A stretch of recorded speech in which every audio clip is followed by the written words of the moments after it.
What's behind me right now is none other than the infamous labor camp Auschwitz. This was where hundreds of thousands or even millions of people were put to death systematically by the world's most notorious regime of the 20th century.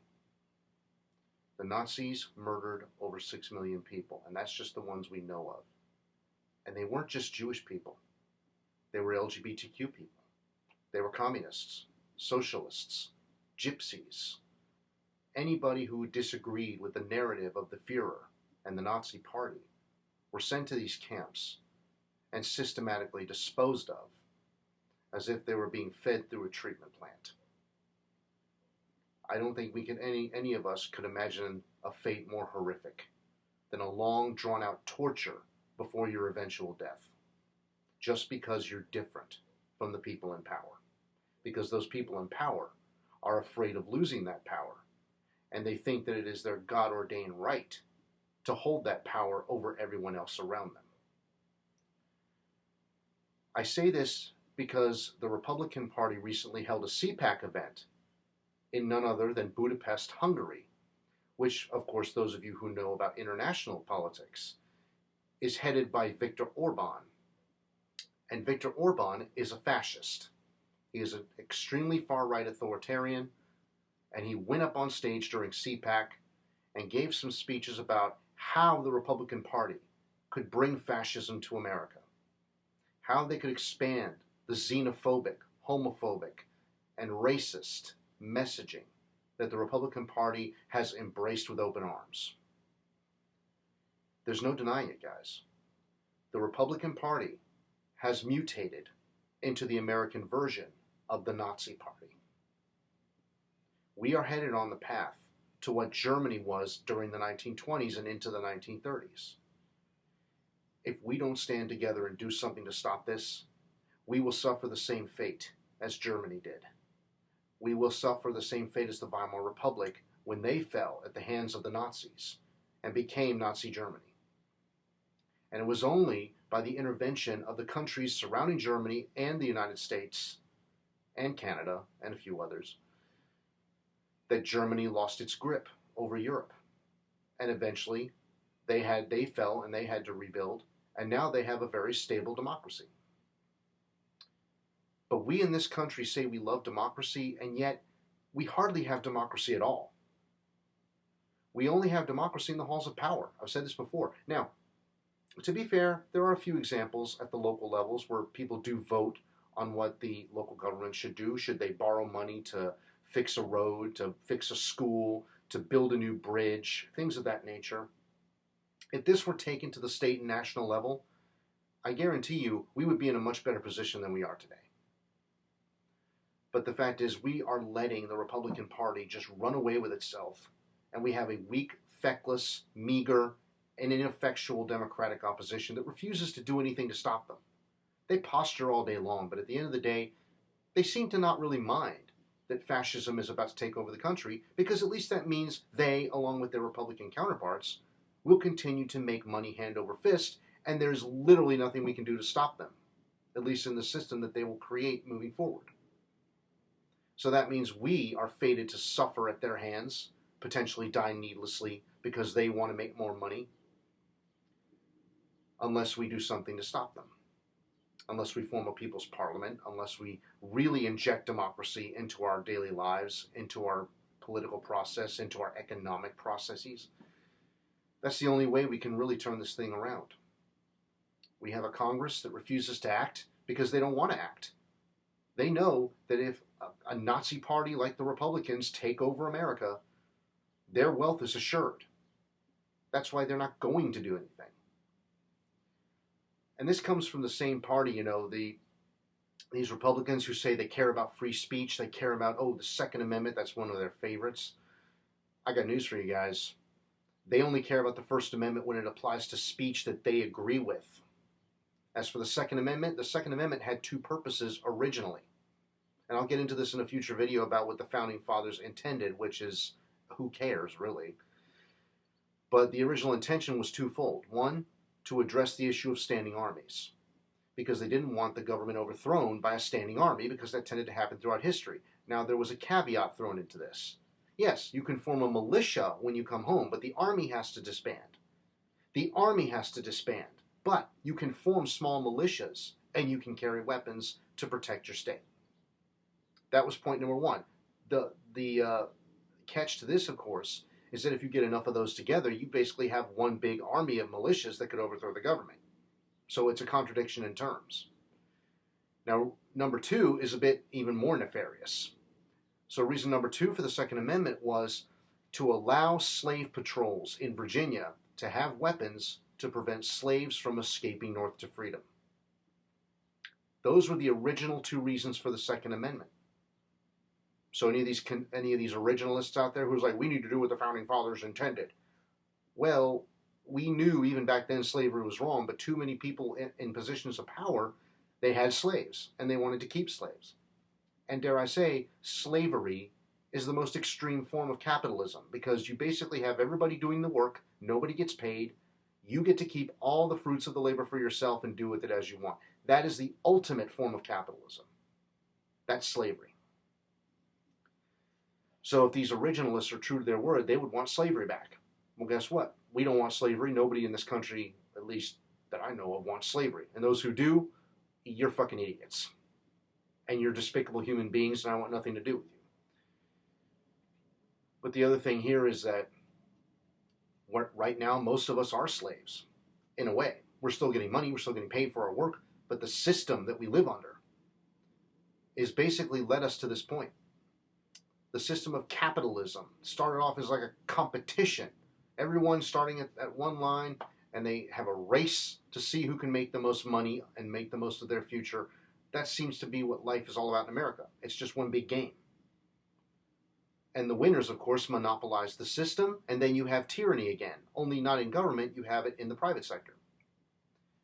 And of course, because these people want to protect their power and their profits, when the people start pushing back, they resort to fascist tactics. They say, no, the system's perfect. We need to keep it as it is. And so the people say, no, look at the situation we're in.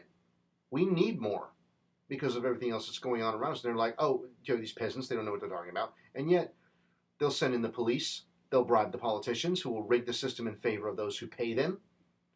And you end up with basically an oligarchy.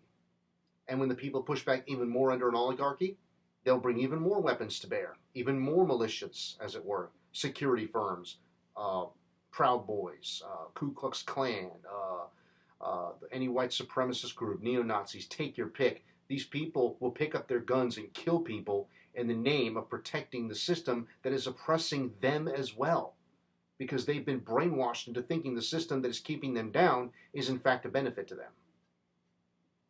And that's what we're seeing with the Republican Party right now. They're responding to somebody who is charismatic, who can project himself. He isn't a tough guy, but he can project himself as a tough guy, and they buy into it because he's quick, he's punchy, he's entertaining, he's funny, and so they like it, and they buy into it. This is what's getting us on the path to basically repeating history. We are repeating history here. We are going to suffer the fate of the Germans if we continue down this road. And why do I have Auschwitz behind me? It's because at the southern border, with all the xenophobia that this party's pushing right now, and the racism and the LGBTQ fears and all that other stuff, the southern border is just a proxy for a new Holocaust. You follow what's happening to its logical conclusion, we end up in a new Holocaust. Everybody, and I mean everybody, who disagrees with the powers that be once all is said and done, they are potential victims of this new Holocaust. They could be murdered in their homes. They could be rounded up and systematically disposed of as they were during the real Holocaust. They could be just kind of taken out into the middle of the desert and shot at random somewhere. The possibilities are endless as to how these people who have all the power, and they also believe in guns, so that's even scarier. There's no limit to the cruelty and the inhumanity of these people. We have to stop them, and we have to find a way to do it fast. Otherwise, this is the kind of future that awaits us. America will have this stain on its soul forever. And the left, unfortunately, in this country is so divided, and we're at each other's throats all the time. We're squabbling over the most petty things. We can't find any unity under a common purpose because we fall for the divide and conquer strategy just as easily as these people on the right do. I almost said victims. In a way, they're victims because they've been brainwashed. They weren't told the truth. But now Mark Twain's saying comes into play, and that's that it's easier to fool someone than to convince them they've been fooled. And now that these people have drunk the Kool-Aid, this is the hill they're going to die on. There's no changing their minds. They're more dangerous than ever. What are we going to do? We're too divided. We're at each other's throats. We don't want violence. We want peace. We're trying to strive for peace. But in the process, striving for peace like this is apparently giving these right-wingers a green light to just go after us mercilessly. Like, okay, you're not going to fight back? Great. We'll just have our way with you and be done with it, and then we'll reign supreme. That's how these people think. That's how fascists think. Professor Richard Wolff said this a few years ago in a video he did. A service that fascists provide to capitalists is that they kill socialists. And I recently sent out a tweet to Ron Paul, not Rand Paul, Ron Paul, an actual libertarian, who has the assumption in his ideology that people are inherently driven by profit and are therefore inherently capitalist. This is the way both political parties at the helm operate within our system and the way they try to steer our system, under the assumption that everybody is a capitalist. Everybody wants profit. Everybody believes that money is to be worshipped and idolized. This simply is not true, and there's no convincing them of it anyway. But the reality is, it simply isn't true. And I had this to say, and I said to him, capitalism is only analogous to freedom and liberty to those who wish to dominate others. Socialism is freedom and liberty to those who seek mutual cooperation and just peaceful living side by side, as opposed to domination and submission. And that's true. This is the dichotomy we face here. This is the paradigm. This is the real battle being fought right now. Which do we want? Do we want freedom or do we want oppression? Do we want democracy or do we want authoritarianism? Do we want socialism or do we want capitalism? And by those two, I'm being very broad here because those two have spectrums like any other system. But to keep it simple for the simple-minded American audience, we'll just say that. So, again, capitalism is freedom and liberty to a capitalist, but socialism is freedom and liberty to people who are otherwise not motivated by profit.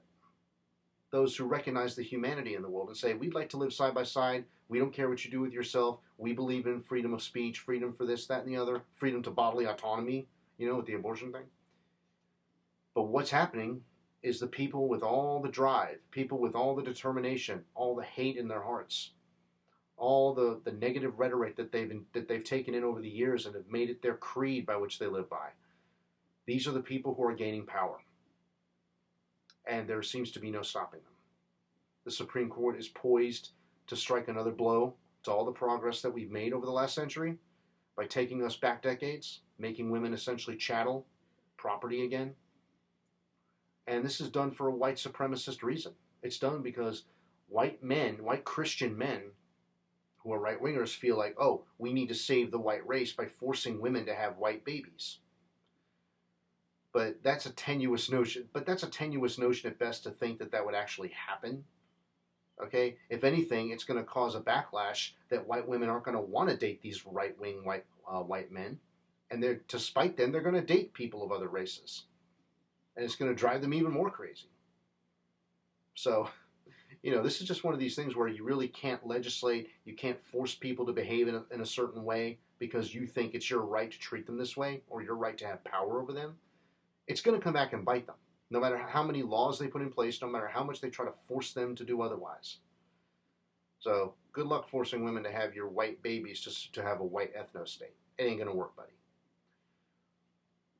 And another reason, and I mentioned this in a previous video, is because capitalists who have businesses, they want cheap labor.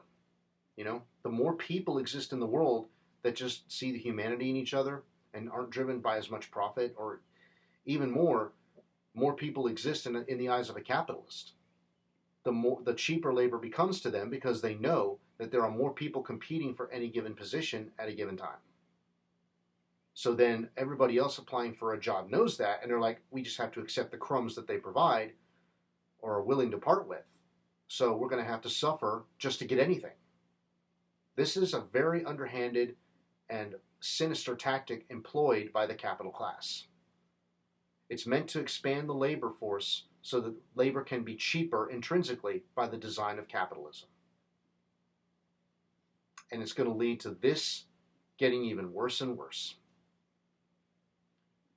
We have got to put an end to this system. We need a better system.